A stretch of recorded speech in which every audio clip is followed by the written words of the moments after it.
안녕하십니까, 공병호입니다.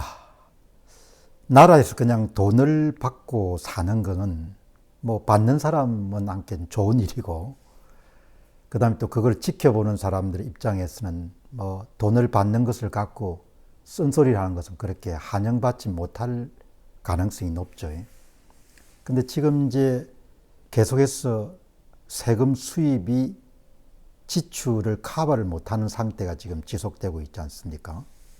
이제 그리고 가계, 뭐 기업, 정부 모두 다 이제 빚이 많아져 가지고 굉장히 지금 어려울 것으로 그렇게 예상이 되는데, 이제 오늘 한 신문이 국가 대학 장학금 문제를 지적을 했네요. 뭐 여러분이 아시다시피 지금 한 16년 동안 대학의 등록금이 지금 동결되어 있는 상태지 않습니까?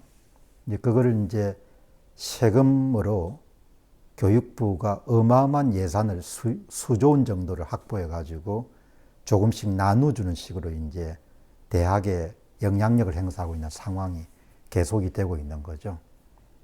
대학은 기본적으로 아주 어려운 경우는 도울 수가 있지만 학생들이 수익자 부담 원칙을 견지해야 되는 것이 대학 교육이지 않습니까? 그게 이제 의무 교육이 아니니까. 근데 지금 이제 상황을 보니까 전체 대학생들이 한 205만 정도가 되는데, 지금까지는 부모 소득을 기준으로 해가지고 10등급을 나눠서 8등급까지 이제 장학금을 지불했네요. 그러니까 정부가 재정을 가지고 대학생들의 10명 가운데 8명을 이제 지원해 봤는데, 그러면 8등급에 그렇게 10구간 가운데 8구간까지 적용을 하게 되면은 전체 대학생들 205만 명 가운데 지금까지 100만 명이 정부의 보조금을 받아왔거든요. 이번에 이제 윤석열 정부가 등장해 가지고 그 100만 명을 150만 명으로 이제 8구간까지 지급하던 그런 국가 장학금을 9구간까지 이제 확대를 한 거죠. 이 9구간을 이렇게 추정해 보게 되면은 월 소득이 대개 1220만 원에서 1829만 원 정도 해당하는 사람들이 아마 9구간, 소득 상위 9구간이 아마 9번째 구간에 속하는, 그러면 이제 월 1220만 원에서 1800, 이제 가계 소득이 1829만 명을 매달 이제 평균적으로 버는 가계들에게 납세자 세금을 이용해 가지고 지금 이제 국가 장학금을 이제 지급하는 거죠. 아마 교육부 예산이 한 1년에 15조 6천억 정도 되는 모양입니다. 이제 그렇게 9구간을 포함하기 위해 가지고 올해 재정 적자 상태도 불구하고 1조 원 정도를 이제 더 대학에 투입을 한 모양입니다. 1조 원 가운데 대략 한 50% 정도는 이제 학생들을 위한 국가 장학금이 지급이 되고, 이제 나머지 50%인 한 5천억 정도는 뭐 시설 투자라는 그런 부분에 아마 지원이 됐겠죠. 그러니까 이게 정상이 아니죠.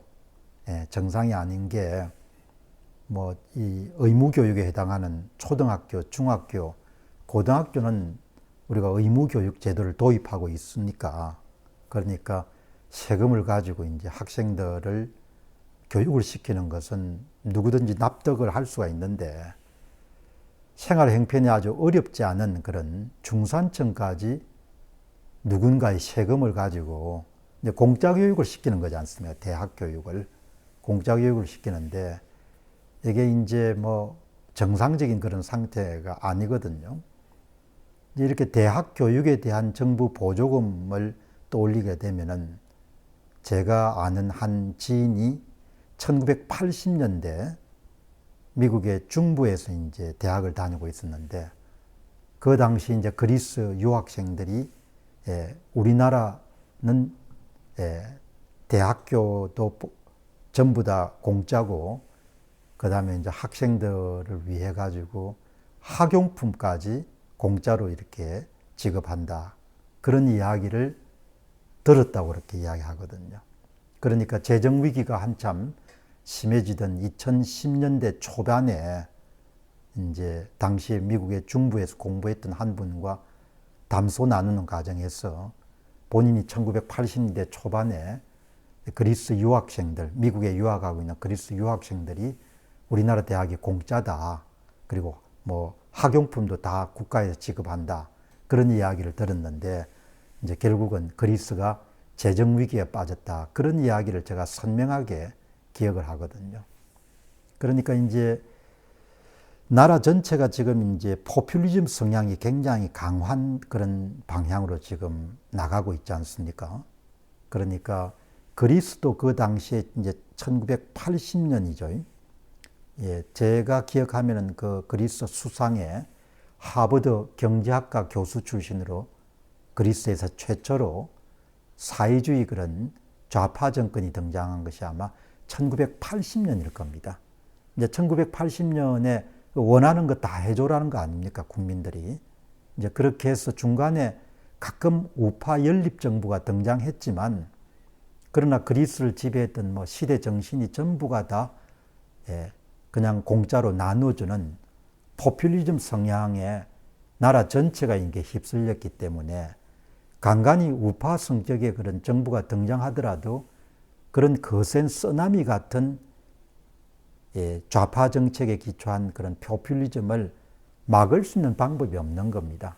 결국 이제 그것이 막게 된 결정적인 계기는 2010년대 초반에 발생한 그리스의 재정 위기가 발생하면서 이제 외부의 채권단들이 진주해가지고 이제 연금도 줄이고 공무원 숫자도 줄이고 공무원 연금도 줄이고 그 다음에 근로시간 올리고 대학에 대한 보조금 및 각종 산업에 대한 보조금을 그거를 잘라내야 우리가 긴급 구호자금을 제공할 수 있다. 독일을 중심으로 해가지고 유럽연합에 속하고 있는 회원국이기 때문에 이제 그때서 여러분들 수습이 돼가지고 문제를 해결하지 않습니까? 그때 이제 어마어마하게 많은 사람들이 이제 고통을 겪었고 또 아데네 같은 경우에는 자산 가격이 폭락해가지고 중국인들이 많이 그 자산을 주택을 매입해가 그 다음에 임대소득을 걷어가지고 굉장히 돈을 많이 버는 그런 상황이 돼버린 거죠.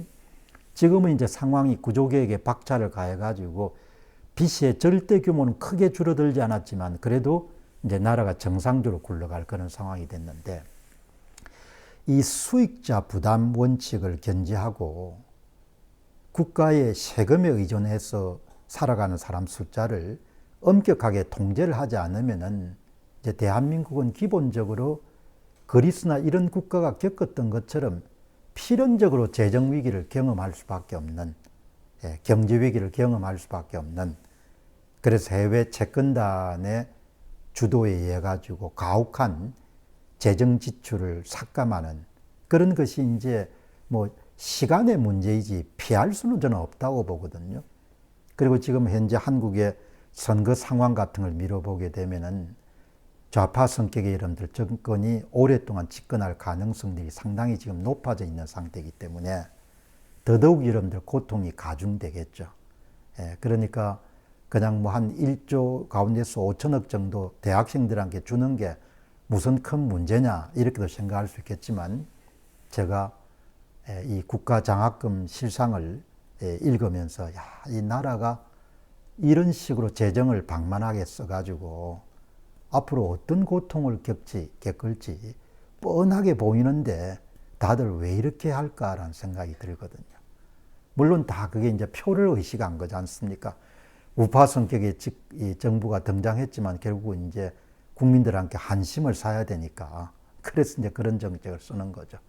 어떻든 마지막에 터지고 난 다음에 울고불고 그런 상황이 제 눈에는 그냥 뭐 파노라마처럼 펼쳐지거든요.